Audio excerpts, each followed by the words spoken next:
Mais par rapport à Il Regista di Matrimoni, donc le metteur en scène de mariage, que beaucoup d'entre vous ont vu ce matin, il y a justement un travail sur l'imaginaire, sur le rêve construit, sur le conscient, sur... Est-ce que tu as l'impression justement que cette expérience dont tu as parlé maintenant t'a aussi porté à ça? Parce qu'en plus de ça, c'est un personnage de réalisateur. En plus, il y a tout ce travail sur ces visions qui sont, oui ou non, des visions où la caméra, mais c'est pas forcément ça, etc.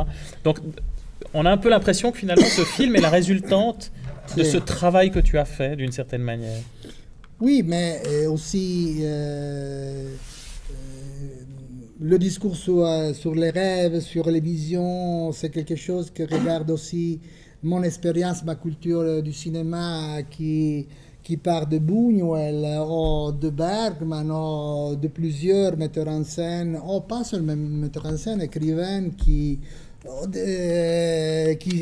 si tu penses à des chefs-d'œuvre de Shakespeare, mais sûrement le travail, c'est-à-dire la recherche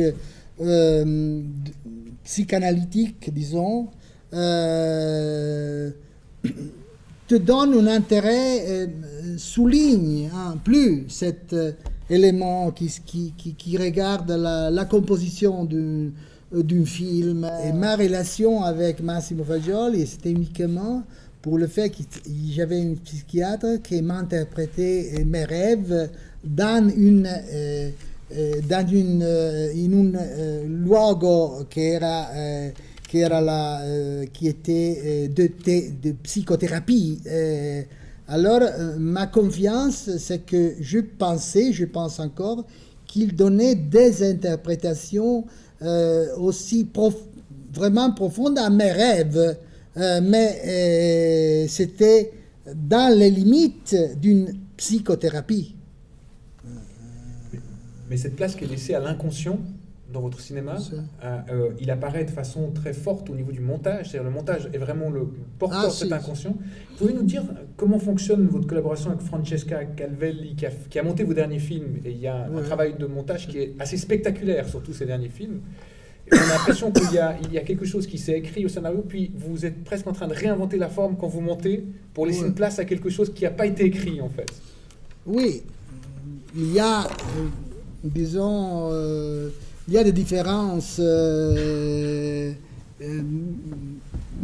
des choses qui changent dans tous les films, dans le sens que, par exemple, Vincere, il y avait des choix qui étaient déjà dans le scénario, c'est-à-dire le passage de Mussolini acteur ou Mussolini vrai, et il y avait des choses qui existaient déjà dans le scénario. Mais en même temps, une certaine fragmentation, élaboration plus du détail, c'est quelque chose qui se va créer dans le montage, dans le travail du montage. Moi, je n'ai aucune capacité de technique, mais alors je donne disons des idées, delle connessioni, delle combinazioni, et puis c'est Francesca qui met en pratique ça, mais je reste dehors, en arrière. C'est elle qui est sur la machine, elle qui est sur la machine. Qui est sur la machine. Mais dans le cas présent, justement, d'une séquence qui est très frappante au niveau du travail de montage, qui est dans le lien aussi à l'espace, qui est la séquence finale du Regista di Matrimoni, du metteur en scène, dans les scènes de train, hein, j'entends dans cette absence, présence permanente de gens qui ne se regardent pas mais qui sont là, etc. Là, c'était déjà à l'écrit ou c'est quelque chose qui s'est construit petit à petit? Le metteur en scène de mariage a eu aussi quelques problèmes de production, dans le sens que à la fin, on n'a pas pu faire des petites scènes de connexion. Et alors, on a beaucoup travaillé au montage pour reconstruire et essayer de communiquer les choses importantes, mais sans avoir certaines images. Alors, on a travaillé beaucoup après, sur la part finale du film, parce qu'on n'avait pas des images et on ne pouvait pas les faire parce que les acteurs c'était dehors. Je me rappelle que Castellitto avait commencé un film en Chine avec de Gianni Amelio. Alors c'était impossible récupérer. En même temps, il y a une grande place, alors dans Vincere aussi, mais ce matin, dans le réalisateur du film de mariage, il y a une grande place à plein d'images qui sont d'autres natures, d'autres structures que le film, c'est-à-dire des images d'archives, des citations de films, voire même des fois de la vidéosurveillance. Comment c'est? Parce que c'est un montage complètement plastique, très inventif, qui est complètement souvent libéré de toute obligation. Il y a une forme qui est très... comment est-ce que ces idées, par exemple... Non, mais c'est quelque chose qui... c'est notre sensibilité d'aujourd'hui, c'est-à-dire, mais pas seulement la mienne. Vous parliez de dernier film de Godard, non, qui combine... parce que c'est naturel. Travailler sur un magma où il y a images très bien cadrées, bien contrôlées, et tout le monde a un regard qui a la liberté de combiner les images de plus différentes qualités. Mais n'est pas un exercice intellectuel, mais c'est vraiment quelque chose qui...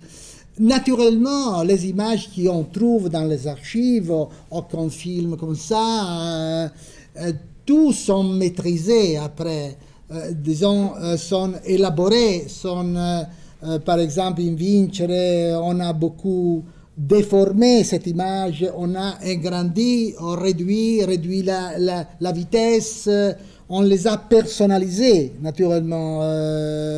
Et aussi dans le metteur en scène de mariage, il y a cette vidéosurveillance aussi qui a été choisie après et bien combinée avec les autres images. Mais ce regard, disons, magmatique où on entre tout. Je ne dis pas qu'il est naturel, mais c'est quelque chose qui est entré dans la vision de tout le monde. N'est pas obligatoire, però aussi quand on travaille sur des autres scénarios, naturellement, qui parlent d'histoire du présent, c'est quelque chose qui retourne. Mais cette volonté de mélange avec des images d'archives, voire même avec des titres, des choses, c'est vous qui venez avec cette envie dès le départ. Sì, questo sì. On l'a, disons, accentué pendant le montage, dans le sens soit de l'expérience soviétique de Eisenstein, soit dans l'expérience futuriste. Que j'ai compris après que c'était quelque chose qui était très, très important, qu'il fallait, disons, augmenter comme poids dans le film. Sont des choses qui deviennent très importantes. Les didascalies dans le scénario n'existaient très peu, et dans le film sont devenus plus invadenti. Plus envahissant.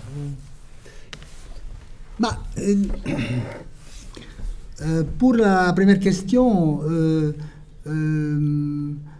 je dois dire deux choses. La première, c'est avec l'expérience, je tends à réduire le mouvement de la caméra. J'ai presque aboli les choses les plus compliquées, comme les dolly, je n'utilise plus. Et aussi le travelling mécanique, sont des choses... naturellement, on essaie, on si prova avec le caméraman certains mouvements avant de tourner. Et surtout, j'essaye, quand je travaille dans une scène, d'avoir au moins 2 jours. Parce que pour moi, retourner à la maison la nuit pour découvrir quelque chose en plus. Quelquefois, c'est parce qu'on pense à un mouvement et le jour après, tu comprends que ce mouvement peut être enrichi avec quelque chose en plus. Alors, ce sont des choses qui toi, tu mets en plus et pour lesquelles j'ai besoin d'un peu plus de temps. Parce que pour cette raison, j'essaye toujours d'avoir au moins 2 jours quand j'affronte une scène d'une certaine importance. Et ça, c'est mon temps. Pour vincere, je ne pose pas une importance plus ou moins, mais sûrement la protagoniste du film è Giovanna Mezzogiorno. On parle toujours de Mussolini parce que Mussolini c'est quelqu'un que tout le monde connaît, mais la protagoniste du film est Giovanna Mezzogiorno. Il passe du premier plan au dernier, et alors c'est elle, c'est sa rébellion, c'est son courage, c'est sa capacité, cette audace suicidaire d'aller contre tout le régime fasciste. Ça, c'est la chose qui m'a poussé à faire le film. Non Mussolini, cioè lei è la protagonista del film. Quand j'ai pensé de faire un film qui s'appelle Le metteur en scène de mariage, je connais un peu Borges, mais pas beaucoup. Mais surtout, je voulais absolument éviter une construction trop intellectuelle. Non, je voulais être très simple, qui est dans la grande tradition au cinéma, aussi du cinéma français, du cinéma de faire le film dans le film, et avec beaucoup de citations de metteurs en scène, et comme ça, et comme ça. Non, je voulais être très simple et utiliser mon expérience de metteur en scène et ma culture aussi.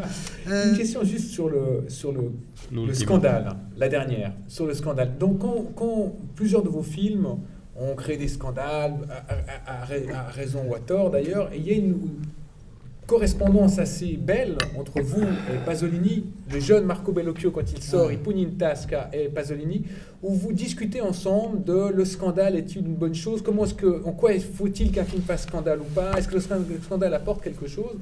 Plutôt que de parler de scandale, est-ce qu'on peut dire qu'il y a toujours une volonté dans vos films de faire que le film ne soit pas confortable moralement pour le spectateur? C'est-à-dire que ça l'oblige, dans le sens de la provocation, mais dans le bon sens, de le provoquer et l'obliger d'être actif dans sa pensée. Et comment est-ce que vous vous êtes positionné par rapport à cette notion de scandale?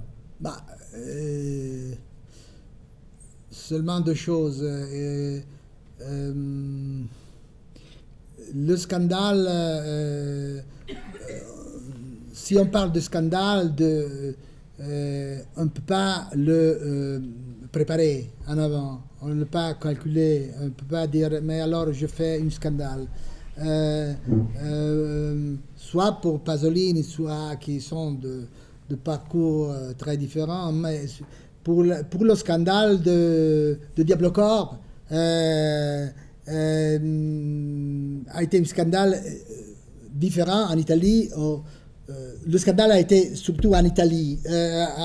Dans tout le monde, c'était la famosa scena della Fellatio che ha creato uno scandalo che era la fameuse scène de la uno fellation scandalo inesistente, insomma, qui a créé un scandale inexistant pour le reste du monde. Le Poing dans les poches a été un scandale, mais ça n'était pas...